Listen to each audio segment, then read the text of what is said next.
Como fazer apresentações que encantam um público?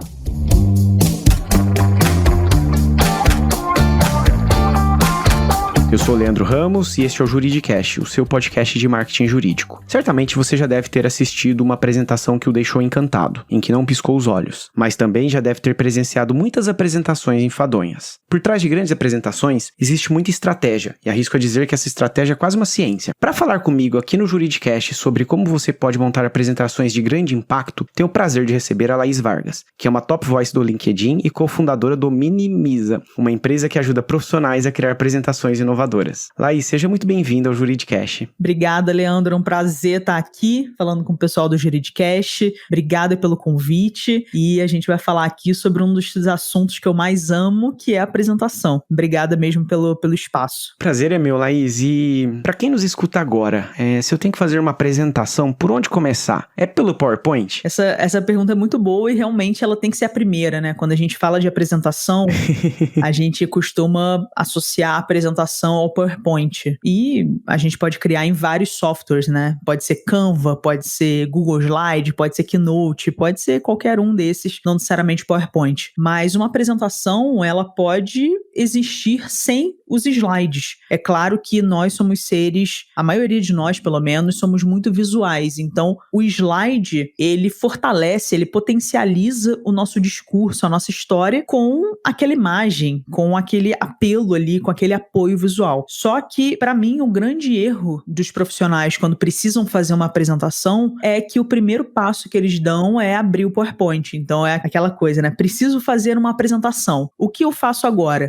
Eu abro o PowerPoint e começo a criar os meus slides. O problema disso é que você tem uma série de coisas para fazer antes. É aquela velha história. O pedreiro não começa a construir ali a sua casa, né? Subir uma parede, colocar a porta sem ter o projeto antes. E a apresentação, ela segue esse mesmo raciocínio. Não tem como você começar a criar os slides se você não escreveu aquele conteúdo, se você não organizou as suas ideias, se você não pensou ali quais são as informações mais relevantes, o que você quer passar. Então, antes de abrir o PowerPoint, tem duas etapas que a gente fala aqui no Minimiza, que são a primeira seria planejar a sua apresentação, pensar ali qual é o seu objetivo, para quem você vai falar, qual tipo de linguagem você vai usar, quanto tempo você tem para fazer essa apresentação, tudo isso então tem que ser planejado e pensado. E depois disso você tem que escrever o seu roteiro, ou seja, qual é o conteúdo que você quer passar, como você vai organizar isso num formato de história, organizar isso com início, meio e fim. Então, tudo isso vem antes do PowerPoint. Ou seja, tem muito trabalho antes de abrir o PowerPoint, né? Bastante. E aí, nesse contexto, você falou de roteiro, né, Laís? Como montar um bom roteiro? O roteiro talvez seja a parte mais difícil e mais desafiadora, porque a gente não está acostumado a escrever uma história. A gente está acostumado a pegar uma série de dados e conteúdos e informações e jogar na apresentação. Mas, Sim. Basicamente, a gente tem que pensar...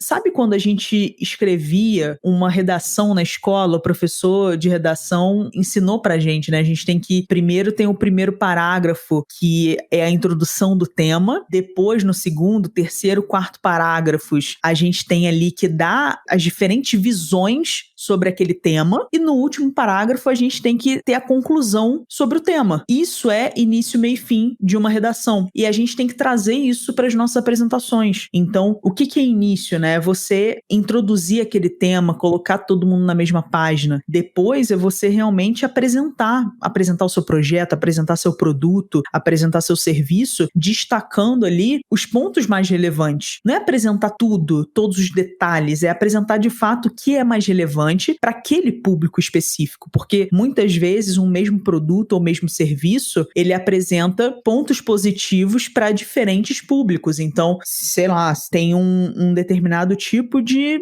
notebook e para um determinado público pode ser mais interessante, sei lá, a qualidade da câmera, e para um outro a leveza dele. Então, a gente precisa entender, de acordo com o nosso público, que a gente já traçou no planejamento, quais são as informações mais relevantes para falar naquela apresentação e fechar aquela apresentação de uma forma que a pessoa queira ir para um próximo passo, seja comprar de você, seja assinar um contrato. Então, a gente tem que pensar que encerrar uma apresentação é, de fato, deixar claro por que aquela apresentação existiu e, mais ainda, fechar a apresentação de uma forma que a pessoa lembre de você, porque a última coisa que você fala é a coisa mais recente na cabeça das pessoas. Então, você tem que passar uma mensagem realmente relevante, realmente importante, porque é a última coisa que as pessoas vão ouvir de você. Então, pensar na apresentação nesses 3 blocos faz muita diferença. E é daí que a gente começa a construir um roteiro. Então, é pensar no que a gente quer falar, quais são as informações mais relevantes e pensar em início, meio e fim. Legal, Laís. E eu te ouvindo falar aqui, né, tô pensando muito no contexto aqui do nosso ouvinte. O advogado, ele tende a ter muita facilidade em pensar num roteiro, em estruturar um raciocínio, né? E aí entra um desafio, é que muitas vezes acaba que esse roteiro pode ter muito conteúdo. E aí quando ele começa a distribuir, né, essas informações por slides, muitas vezes a gente nota que um slide acaba tendo muita informação. E aí a pergunta que eu te faço é, um slide tem que ter muito conteúdo? Não tem que ter muito conteúdo. A gente fala aqui no Minimiza que o slide, ele não pode ser a sua muleta. Ou seja, se o PowerPoint explodir, você tem que fazer ali a sua reunião, você tem que fazer a sua apresentação, você tem que fazer, mesmo sem um slide. Então, o apresentador, ele não pode ser dependente do slide. Esse é o grande ponto. Então, quando a gente coloca muito texto, muita informação em um slide, é sinal de que a gente está ali com medo de esquecer alguma coisa, medo de acabar, né, passando por um ponto importante.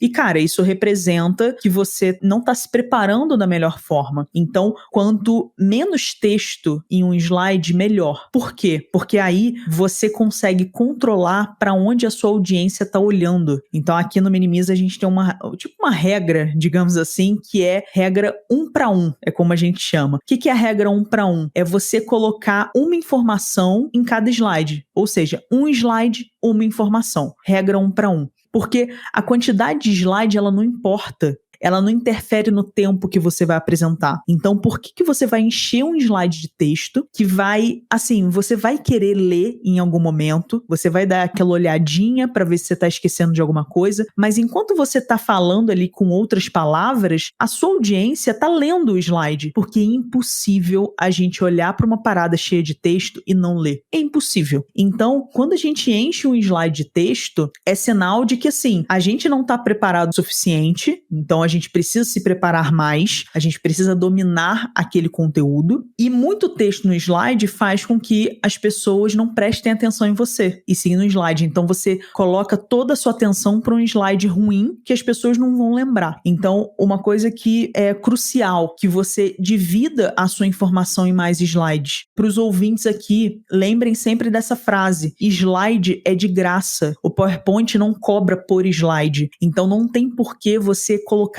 todas as informações em uma tela só. Coloca aos poucos, vai mostrando. É como se cada slide fosse a cena de um filme. E você vai contando aquilo aos poucos. Por que você vai colocar todas as etapas de um processo, de um projeto em uma única tela? Por que enquanto você fala, você não vai passando aqueles slides? Isso acaba ficando muito mais limpo, muito mais clean e fica também mais organizado na cabeça da audiência. Então, esse slide cheio de texto, ele é ruim para todo mundo. É ruim para quem tá te ouvindo e é ruim para você como apresentador também, porque a gente sempre quer dar uma olhadinha para saber se a gente tá falando tudo. Então, como é que a gente pode substituir esse slide cheio de texto? A gente pode transformar frases longas em cada vez mais curtas, a gente pode pegar essa frase e transformar numa palavra-chave, e a gente pode até substituir essa palavra por um ícone, por uma imagem. Então, você olha aquela imagem, você olha aquele ícone, né? Qualquer recurso visual, pode ser um GIF, pode ser uma ilustração, qualquer recurso visual, você pode substituir por aquela frase, porque você olha aquele ícone, você bate o olho e você sabe o que você tem que falar, você sabe o que está relacionado àquele apoio visual. Então, quanto menos texto, melhor para o entendimento das pessoas, porque elas vão focar no que você está falando e o slide slide vai ser um apoio visual à sua fala. Legal, Laís, o que você trouxe, porque eu vejo uma preocupação das pessoas. Bom, eu tenho meia hora para fazer uma apresentação, então não posso ter muito slide. Inclusive, eu já vi algumas regras que as pessoas, não sei de onde inventaram essas regras, mas olha, calcule em média 3 minutos por slide, então isso não faz sentido.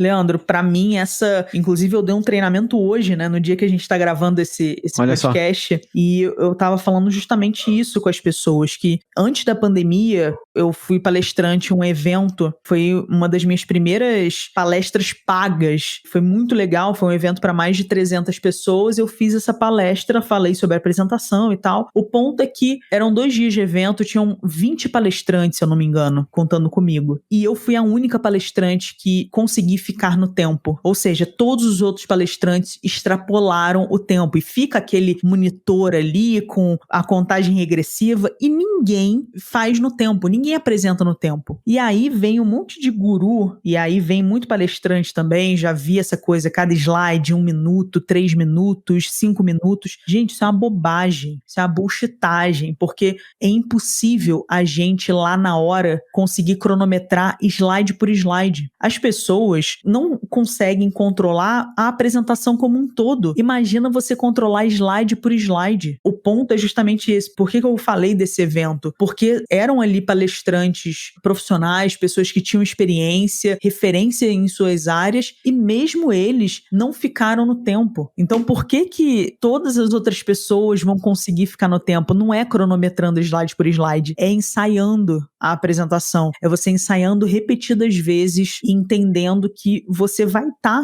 naquele tempo. Porque às vezes a gente pensa na apresentação e faz a apresentação e ela acaba ficando muito longa. Porque a gente tem medo de esquecer alguma coisa. Ah, não, eu vou colocar isso porque vai que perguntam aquilo. E a gente começa a colocar um monte de coisa e esquece do tempo. E na hora a gente começa a correr com o conteúdo. E isso também é péssimo. A pessoa percebe que você está correndo com aquele conteúdo. Então, assim, cronometrar slide por slide é impossível. Você tem que pensar na apresentação como um todo, quanto tempo você tem para apresentar e pensar no conteúdo pro todo da apresentação. De novo, slide de graça. No Minimiza, a gente já criou a apresentação para grandes marcas e uma apresentação de 30 minutos, a gente já criou 30 slides, 40 slides. Não importa a quantidade de slide. O que importa é a gente pensar na quantidade de conteúdo. Aquele conteúdo dá para apresentar no meu tempo? Se der, cara, não importa a quantidade de slide. Importa a quantidade de conteúdo. Bacana, Laís. E você falando aqui, né, do desafio que é fazer uma apresentação dentro do tempo, uma pergunta que eu tenho é, quais são os erros mais comuns em uma apresentação? Nossa, os mais comuns, eu acho que tem muitos, assim, depende também do segmento. Mas, pra mim, o principal foi a sua primeira pergunta. É quando as pessoas começam a criar a apresentação no PowerPoint. Esse, pra mim, é o maior erro. E a gente falou também sobre o início, meio e fim. A maioria das pessoas não entende que a apresentação é contar uma história, então ela simplesmente coloca dados e faz como se fosse um relatório, porque uma coisa é uma apresentação, outra coisa é um relatório feito no PowerPoint. E esse é um erro que eu vejo que está cada vez mais comum. As empresas e, enfim, várias profissões falando, mas o meu diretor ou as pessoas, elas querem ver poucos slides, elas querem ver uma apresentação one page. Eu não sei se no mundo jurídico isso está famoso, está conhecido, mas as empresas... Sim, com certeza. As empresas estão falando cada vez mais em apresentação one page, aquela apresentação de uma página só. Isso significa um slide só. E a minha resposta é sempre a mesma. Apresentação one page não é apresentação, é um relatório. A pessoa que quer uma apresentação one page, ela quer um relatório. Ela quer ali em um slide ver um dashboard, ver os principais tópicos de um projeto, ver o status, sei lá, de um lançamento, de um produto, de um serviço. Mas, assim, a apresentação on-page não existe. Não é porque a gente faz no PowerPoint que automaticamente é uma apresentação. Uma coisa não tem nada a ver com a outra. O PowerPoint, ele foi criado para apresentações. É um software de apresentação. Mas eu, por exemplo, eu já fiz e-book no PowerPoint, eu já fiz cartão de visita, eu já fiz currículo, eu já fiz post para rede social. Tudo isso eu já fiz no PowerPoint. Não é porque eu faço um post no PowerPoint que ele se torna uma apresentação. Então, assim, um relatório pode ser feito no PowerPoint, mas ele é um relatório. Então, as pessoas falam assim, não, mas o meu diretor, ou sei lá quem, gosta de ver tudo em uma página só. Beleza, ótimo. Você consegue fazer um bom relatório no PowerPoint. Só tenha clareza de que não é uma apresentação. Uma apresentação é como se cada slide, como eu falei, cada slide é uma cena. Você vai contando aquela história. E quando você coloca tudo em um slide só, aquilo é um relatório, um dashboard, uma planilha, pode ser uma cópia de uma planilha no PowerPoint, mas a apresentação é uma coisa, relatório é outra. Muito interessante esse ponto, Laís. E um outro ponto que também gera bastante discussão acerca das apresentações é com relação às animações. Uma apresentação pode ter animações? Claro, pode. O grande lance das animações é que a gente acaba exagerando. E aqui no Minimiza, a gente segue a máxima do menos é mais. Tanto que o nome da nossa empresa é Minimiza, né? Não é Sim. à toa. Então, o grande problema das animações é que a gente exagera. A gente quer colocar, parece que a gente quer usar todos os recursos que o PowerPoint oferece e faz tudo que a gente sabe. O problema é que fica over, né? Fica realmente exagerado. E a gente acredita no menos é mais. Então, a animação, é claro que ela pode ser usada. A gente gosta das animações. A animação ajuda a gente a contar aquela história. Então, às vezes, a gente precisa, por exemplo, colocar mais de uma informação no slide. Se a gente coloca isso com a ajuda de uma animação, ótimo, fica mais fácil. Você primeiro joga ali, né, uma informação e depois com a animação aparece a outra coisa. Ou seja, isso ajuda o apresentador, a pessoa que está ali comandando aquela apresentação, a passar as mensagens para a audiência, sem que a audiência já veja ali o próximo tópico. O problema da animação é justamente quando a gente quer fazer aquelas coisas feias. Então, assim, a animação no PowerPoint tem, sei lá, 30, 40 tipos. A gente usa só 3. A gente usa esmaecer, aparecer e surgir. Se eu não me engano, são essas 3 que a gente usa. Por quê? Porque elas não são firulentas. Elas ajudam a gente a contar a história. Então, basicamente, a animação, a transição, ela existe como um recurso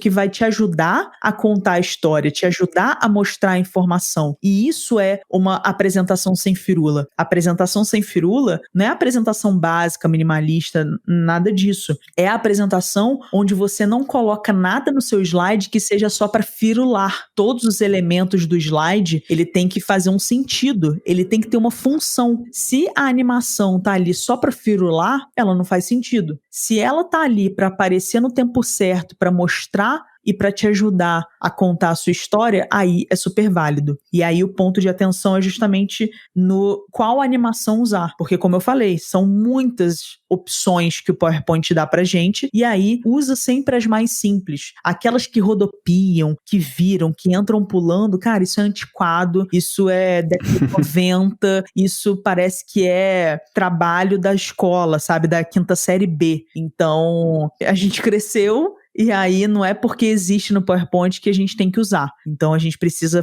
fazer aí esse filtro e usar realmente só quando tiver necessidade. Eu, por exemplo, eu sou uma pessoa que eu odeio fazer animação. Abrindo aqui meu coração pra vocês. Eu sou cofundadora de uma empresa de apresentação e eu odeio fazer animação. Eu acho animação chato de fazer. Então eu sempre usei com cautela e em momentos que precisam muito. E aí, na maioria das vezes, não vou fazer animação não, acho melhor dividir em mais slides. Então eu sempre preferi colocar as minhas informações em mais slides do que colocar tudo em uma tela só usando as animações. Então esse é um recurso que eu uso bastante. Eu acabo, na verdade que eu não uso, né? Eu acabo fazendo mais slides para parecer que é uma animação, mas na verdade só tá mudando o slide mesmo. Interessante, né? O PowerPoint ele dá vários recursos. E falando de recursos, Laís, muitas vezes, né, a gente tem que mostrar dados, né? Você falou até dessa demanda aí de fazer uma apresentação com uma página só, como se fosse um dashboard, né? Mas saindo desse contexto, indo num contexto que a gente tem que efetivamente mostrar uma série de dados.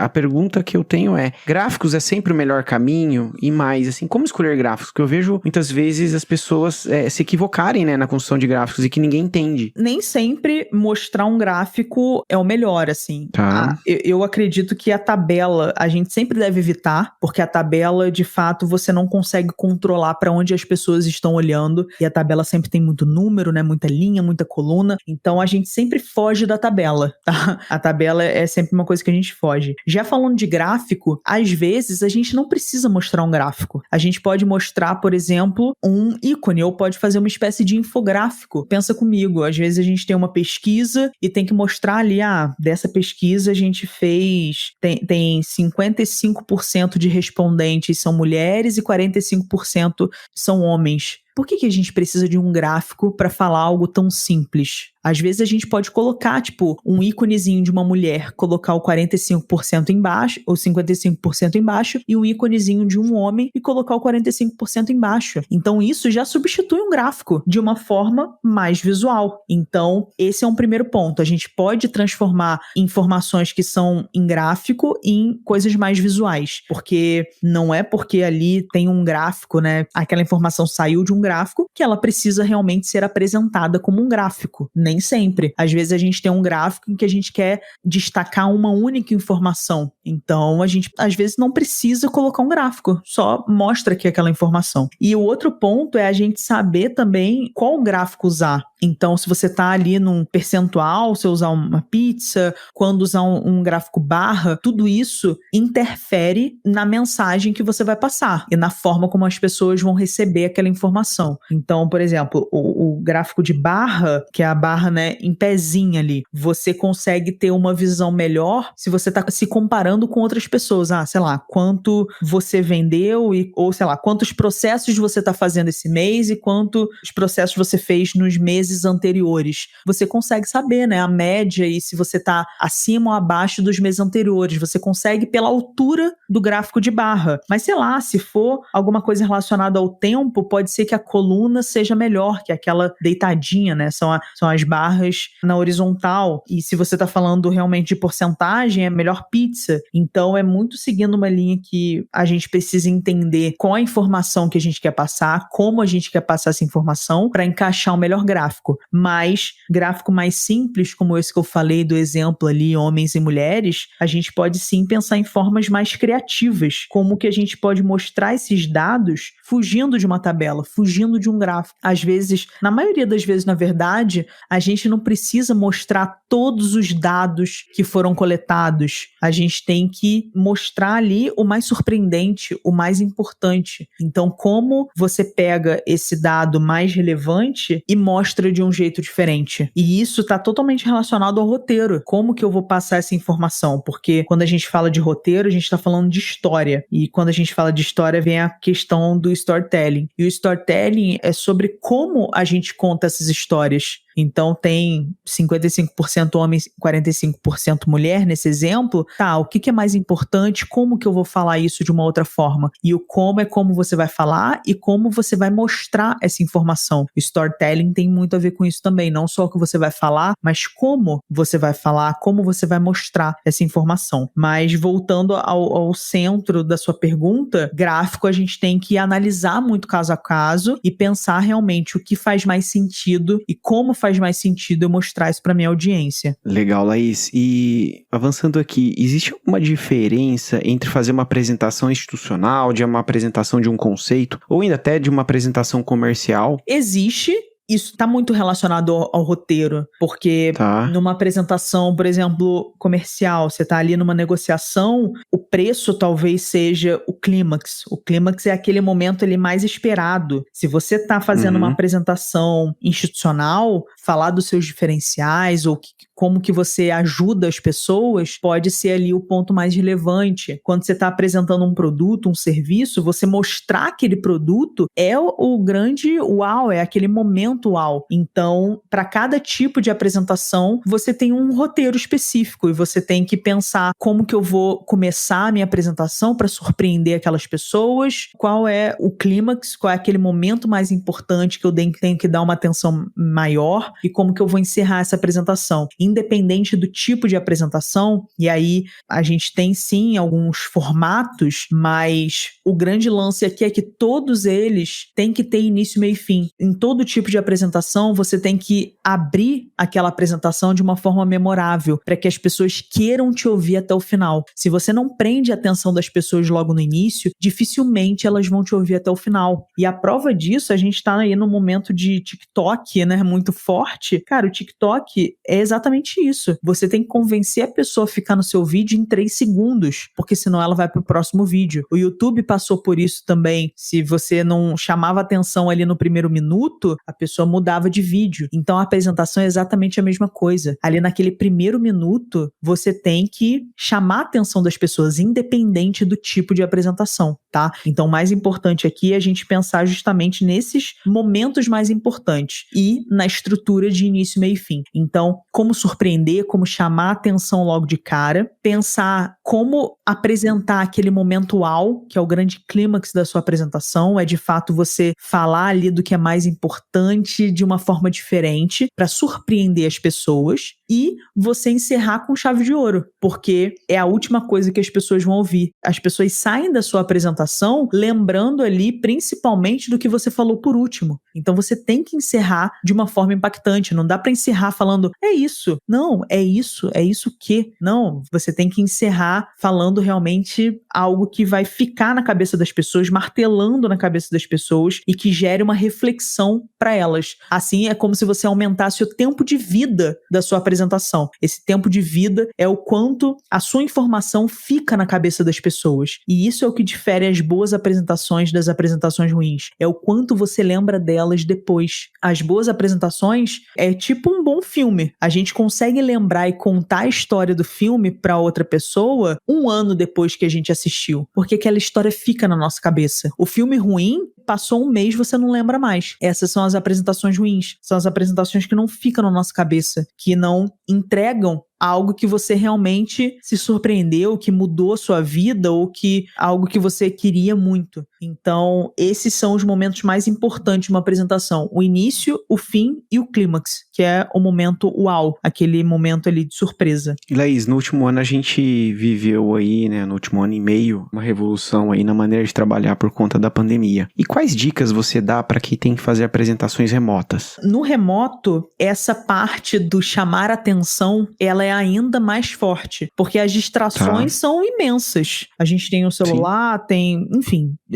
muito, acabou agravando muito. Então você pensar realmente em como chamar a atenção das pessoas logo no primeiro minuto, isso é muito poderoso, muito poderoso. No remoto também a gente tem o problema de as distrações não param, tem as coisas da casa, tem a obra rolando, então tudo isso vai ficando mais difícil também. E aí no remoto, quanto mais curtas as apresentações, melhores. Fazer aí uma apresentação de 10, 15 minutos, que normalmente você faria em 40. Cara, fazer uma apresentação de 40 minutos no remoto é difícil para as outras pessoas, porque tem muita coisa acontecendo. Então ali, em 10, 15 minutos, o outro consegue parar para te ouvir com qualidade. Parar 40 minutos direto com a criança chorando, o cachorro latindo, cara, é muito mais complicado. Então, pensar realmente no outro e pensar o que de fato é relevante. Para mim, o grande ponto da apresentação é a gente pensar qual é a mensagem mais relevante que a gente está passando e o que de fato eu preciso mostrar para aquele público. Porque muitas vezes a gente faz a apresentação pra gente. A gente quer mostrar o que a gente fez, a gente quer mostrar o que foi desenvolvido, os insights, a gente fica apaixonado pelo projeto, Sim. A gente fica apaixonado por tudo aquilo que a gente viveu, às vezes semanas, meses, construindo aquilo. Então, na hora de apresentar, a gente quer apresentar tudo. A gente quer mostrar tudo que a gente fez. Mas a apresentação não é sobre a gente, é sobre o outro. A gente tem que pensar o que o outro precisa ver. Não é o que o outro quer ver, é o que ele precisa ver. O que de fato ele precisa ver, porque às vezes a gente não sabe o que a gente precisa ver. Então você, como o apresentador, a pessoa que está comandando aquilo ali, precisa conhecer o seu público-alvo, ter claro o objetivo da sua apresentação para passar justamente o que ele precisa ver. E isso é uma desconstrução, na verdade, é a gente gente tirar um pouco do nosso ego de querer mostrar tudo que a gente fez para mostrar realmente o que importa. Então esse para mim é o grande desafio de qualquer apresentação hoje em dia, e isso fica muito mais forte no online. E aí no online a gente tem que pensar que tipo de dinâmica, pensar, não dá para ser exatamente igual era no presencial. E aí até usando o Minimiza como exemplo, a gente de uma hora para outra teve que deixar os treinamentos em company virtuais. Então a gente sempre deu treinamentos em company nas empresas, né, capacitando equipes para criar apresentações melhores, perdendo menos tempo, e de uma hora para outra a gente teve que passar isso para o digital. Então a gente percebeu que encontros ali de 2, 3 horas são o ideal, ao invés de fazer muitos encontros picadinhos ou encontros muito longos, ali 2, 3 horas por dia é o melhor caminho. A gente viu que não dá para deixar ali 3 encontros falando direto, tem que fazer intervalo, ali intervalinho de 5 minutos, 5, 10 minutos, faz uma dinâmica para não deixar também muito denso. Então tudo isso a gente precisa adaptar, e isso tem tudo a ver com realmente essas distrações que o remoto traz pra gente. E aí, reforçando aquilo que eu disse agora, a gente precisa chamar a atenção das pessoas logo de cara. A gente precisa mostrar valor no que a gente vai falar no primeiro minuto, de preferência nos primeiros 30 segundos, para trazer a pessoa para você e fazer com que ela fique ali, tá? Então, esses para mim são os grandes diferenciais de uma apresentação remota. Para mim, você tem que tomar cuidado com o tamanho da fonte, porque todo mundo tá num computador, você tem que ir para um lugar mais silencioso. Cara, isso pra mim é muito superficial. É importante, às vezes é importante, mas não é o que vai fazer diferença. A diferença mesmo é você pensar ali em como não deixar maçante, em como deixar mais dinâmico, em como fazer com que as pessoas participem mais, incentive elas a abrirem a câmera, incentivem elas a escrever no chat, a interagir, a fazer pergunta. Isso vai tornar a apresentação mais rica no online. Mas o grande lance pra mim é, de fato, o início. É o momento ali que você prende a atenção das pessoas. Muito bom, Laís. Tá tão bom te ouvir aqui que eu poderia ficar mais 2 horas. Eu e o nosso ouvinte, né? Mas o episódio tá caminhando pro final. E pra uma pergunta final mesmo. Qual que é a importância do treinamento antes de uma apresentação? Cara, tem um estudo, não lembro agora qual é a fonte, mas eu li há alguns anos um estudo falando que 90% do nosso nervosismo na hora de apresentar é por causa da nossa falta de preparação. Então,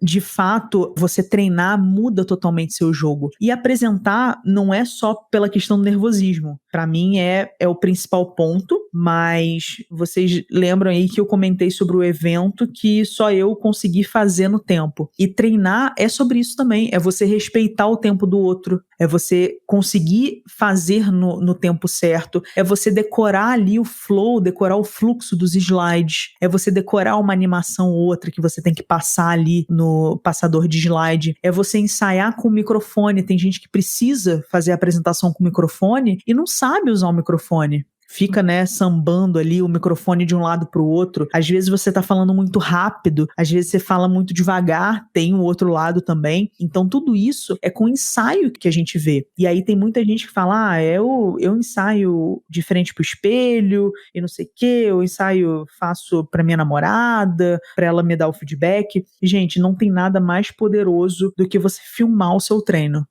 Assim, você ensaiar olhando pro espelho, cara, não adianta. Por que não adianta? Você não consegue ver todos os detalhes e se apresentar ao mesmo tempo. Você não consegue. Então o ponto é, antes de apresentar, e aí dias antes, se possível, e até para você treinar, para você entender como que você tá como apresentador, pega a câmera do celular, a câmera de trás mesmo, e filma um treino, como se você estivesse realmente fazendo uma apresentação. E depois assiste esse vídeo e vê se você tá fazendo gestos condizentes, ou se você tá aparentando tá nervoso, ou se você tá falando muito rápido, tá falando gírias que não condizem com aquele público, se você tá olhando para a câmera do celular, ou se você tá desviando muito o seu olhar, tudo isso conta. E nós somos os nossos maiores críticos. Então, quando a gente se olha no vídeo, bate aquela vergonha, sabe? Aquela vergonha alheia, mas é o momento que a gente cresce, a gente entende quem nós somos como apresentadores. E aí sim, a gente vê os nossos erros e a gente consegue consertar. Quando a gente tá fazendo isso no espelho, não rola. Não adianta. Quando a gente tá apresentando apresentando para alguém,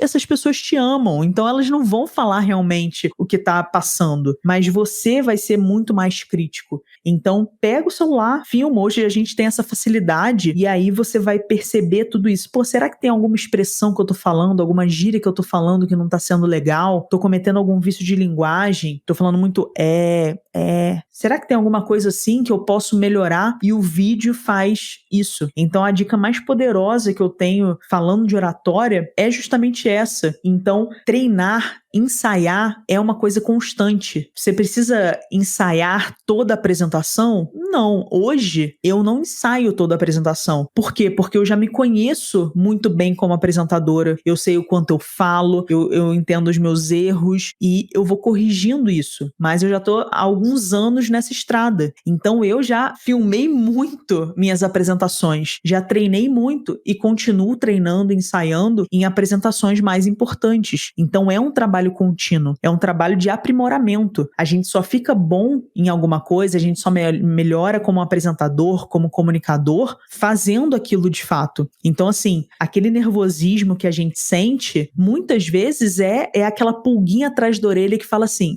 eu deveria ter praticado mais. Nossa, fica aquela pulguinha, sabe? Eu deveria ter praticado mais. Eu deveria ter ensaiado mais uma vez. Eu deveria. E aquele sentimento toma a gente na hora da apresentação. Gera insegurança, né? Total.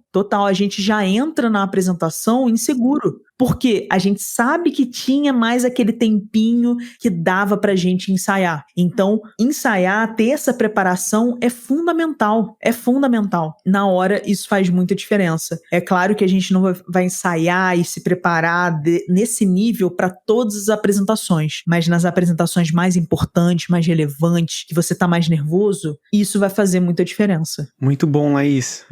Nosso episódio chegou ao final e eu gostaria muito de agradecer a sua participação aqui no Juridicast. Foi um grande prazer tê-la aqui com a gente. Obrigada, Leandro. Eu que agradeço. Espero que tenha sido aí de grande valia para os ouvintes. Com certeza. Quem quiser também acompanhar mais o trabalho do Minimiza, a gente está no LinkedIn como Minimiza Apresentações. Tem também o meu LinkedIn, que é Laís Vargas. No Instagram a gente é @Minimiza Apresentações, assim como todas as outras redes, TikTok, Pinterest, estamos em todas elas também. Legal, vamos deixar todos esses links aqui na descrição do episódio. Muito obrigado, Laís. Boa, Leandro, obrigada pelo convite e, pessoal, lembrem, slide é de graça.